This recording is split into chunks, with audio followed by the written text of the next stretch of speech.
咁話說依家就到咗新嘅一年啦，2025年啦。雖然而家拍片呢一刻都仲係2024，咁不過就話咁快，即係就新一年就代表有新嘅產品出嚟啦。當中亦都包括 Apple 嘅產品啦，會唔會有啲新嘅全新我哋未見過嘅電子產品呢？都好難講嘅，真係。所以我哋而家就一齊睇下咯。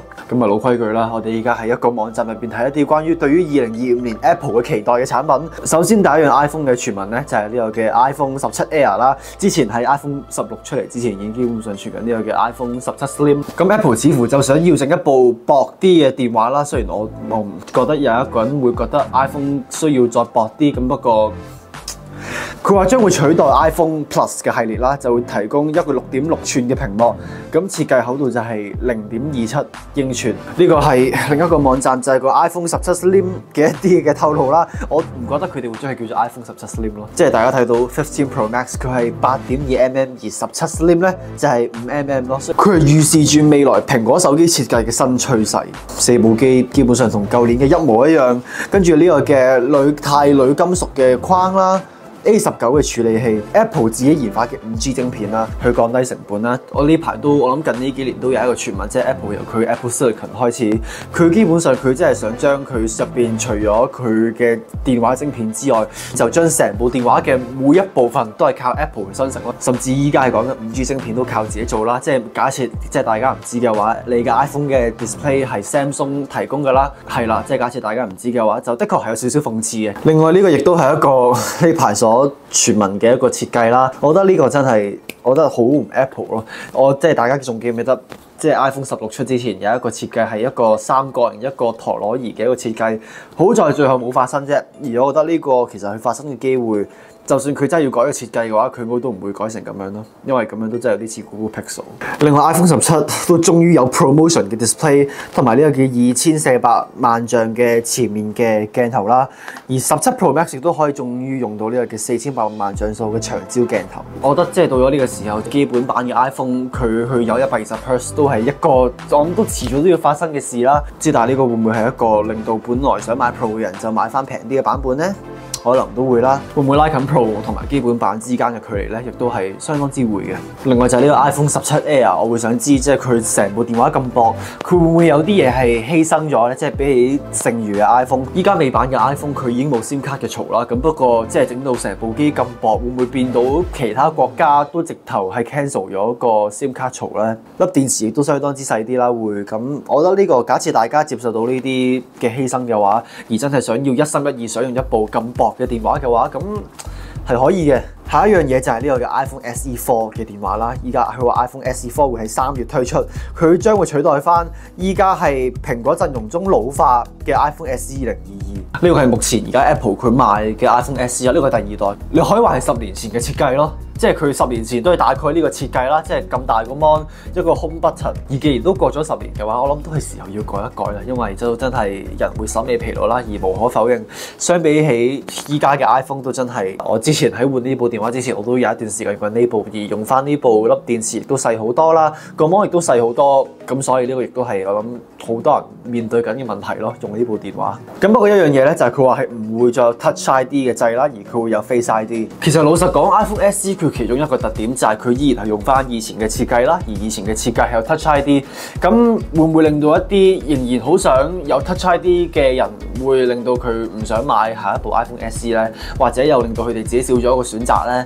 咁都會嘅。咁不過與此同時，我覺得 Touch ID 到依家目前呢個階段，你一係就將佢擺喺一個開關掣度，而我覺得即係你咁樣就可以解鎖到，又慳翻啲成本。咁不過佢都話會用翻 Face ID，咁所以係啦。有謠言話會用翻4800萬像素嘅主鏡頭啦 ，A18 晶片，同埋佢應該都會支援 Apple Intelligence 嘅，我估。5G 啦，更大電池，$500美金樓下，咁應該會都好受歡迎㗎啦，我覺得。嗱，我嚟緊講嘅呢樣嘢咧，我就未見過啦。咁不過我都有啲興趣嘅，就係呢個嘅蘋果指揮中心叫做 HomePad 啦。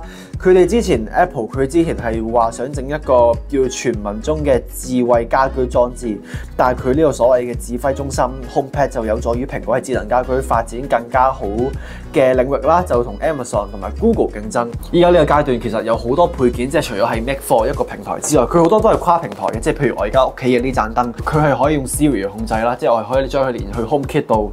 咁不過同一時間佢都可以連去 Google 啊、Amazon 啊嗰啲。無可否認嘅咧，就係 Apple 佢喺智能家居呢方面都真係比其他公司係真係輸蝕咗啲嘅。即係我覺得而家可能有其他公司佢係真係開始研發緊一啲可能智能嘅燈膽啊，一啲智能嘅配件，而 Apple 佢目前都係智能嘅。應該話唔係太智能嘅喇叭，就係咧係用唔到嘅。咁不過假設你唔係去揾到一啲結果，如果你喺 iPhone 度再問佢話有6寸嘅屏幕啦，即係佢係可以進行 FaceTime 通話，佢亦都會有 Apple Intelligence。佢話將會描述為 WatchOS 同埋 iOS Standby 模式嘅混合體啦。咁試用嘅界面就會根據翻你嘅裝置嘅距離去進行變體。佢依然可以執行 Safari 啊、音樂啦、筆記同埋日曆。我自己其實幾中意呢個 concept 嘅，咁不過與此同時，我覺得 Apple 咪可以考慮下整一個 HomePod 嘅座，俾你去將你部 iPad 坐上去咧，因為基本上其實都係同一樣嘢嚟嘅。而我覺得 Apple 佢既然做得呢啲咁嘅指揮中心嘅話，佢都應該要推出一啲 Apple 自家製嘅一啲配件啦，或者至少要將第三方嘅可能燈膽啊、智能電器啊，要確保佢有好好嘅連結咯。因為暫時嚟講都唔係太多選擇嘅啫。其實之後就係 AirPods Pro 第3代啦，佢哋就話可能會有更加新啲嘅設計啦、新嘅晶片，同埋都會有一啲專屬嘅健康功能啦。即係目前嚟講，即係佢除咗係有即係可能監測你嘅聽力之外，我亦都會期待佢推出一啲真係俾你話身體健康嘅一啲嘅監測咯。即係譬如你假設你嘅 AirPod 可以幫你去真係探體溫嘅話，應該都幾唔錯。另外呢個係一張 Apple 佢申請專利嘅一張相啦，就係基本上你喺呢個耳機盒入邊係有一個 LCD 嘅屏幕，去俾你去控制翻你啲音樂啦。即係譬如你較大聲啲、細聲啲，可能可以睇電量啦。之後就係啲瑣碎啲嘅 M4 MacBook Air， 基本上都係用翻13寸同埋15寸。Apple Watch Ultra 第3代，我依然期望佢加更加多嘅健康監測功能，因為目前嚟講，我覺得近呢幾年佢更新健康幅度嘅嘢都真係少咗好多咯。佢而家就會話可能有呢個嘅血壓跟蹤啦，同埋手腕上嘅衛星信息同埋5G 連線。而你會見到嘅設計咧，亦都係真係冇變過嘅。仲有就係 Apple Intelligence， 我亦都會期望佢喺即係目前而家嘅功能之上再加多少少啦。坦白講，喺我眼中，我覺得 Apple 佢喺 AI 即係相比起其他公司，即係譬如 Google 啊、Samsung 啊，佢嘅功能咧係真係相對嚟講真係冇咁多。坦白講，我目前用緊 Siri。我用英文版佢都唔係話好聰明啦，即係好似冇乜點改善過。我會話我喺近呢2個月我用 Apple Intelligence， 我自己最中意功能咧就係呢個嘅 Writing Tools 啦，同埋呢個嘅喺你嘅相簿入邊去整一個相片嘅回憶咯，即係你打一堆嘅文字，佢就會彈翻相對應嘅相，再整一條片咁樣。咁不過除此以外咧，一般大部分嘅嘢我都冇乜點用過嘅，即係除咗可能 Genmoji 同埋 Image Playground 之外，仲有就係希望喺香港可以用到，就算唔係 ChatGPT 都類似 ChatGPT 咁樣嘅人工智能嘅軟件。咁我而家又去咗 MacRumors 啦，佢似乎有更加多嘅嘢，即係我諗即係佢都會講有呢個嘅 Command Center 啦。其實同一時間我會諗嘅就係，其實我覺得即係我諗香港嚟講咧。即係香港真係唔多人會真係為咗希望可以用把聲去開燈而去搞咁多智能家居嘅嘢咯。我而家諗翻 iPad 11啦、iPad Air 第7代，基本上更加快啦，一個 update 咗嘅晶片，新嘅 Magic Keyboard for iPad Air、AirTag 啦，係咯，其實都係大概咁樣咯，都真係都冇乜特別嘅啫。即係除咗我比較有興趣就係呢個 Command Center， 基本上其餘嘅嘢都算係好喺我哋意料之內咯。咁所以啊，就係咁樣啦。以上就係一啲我哋喺嚟緊今年嘅意思係你哋而家睇緊呢一刻嘅2025年有機會會見到嘅嘢啦。其實我呢度見到嘅好多嘢，應該都好大機會會真係成為事實嘅。咁不過即係更加仔細嘅嘢會又係點樣呢？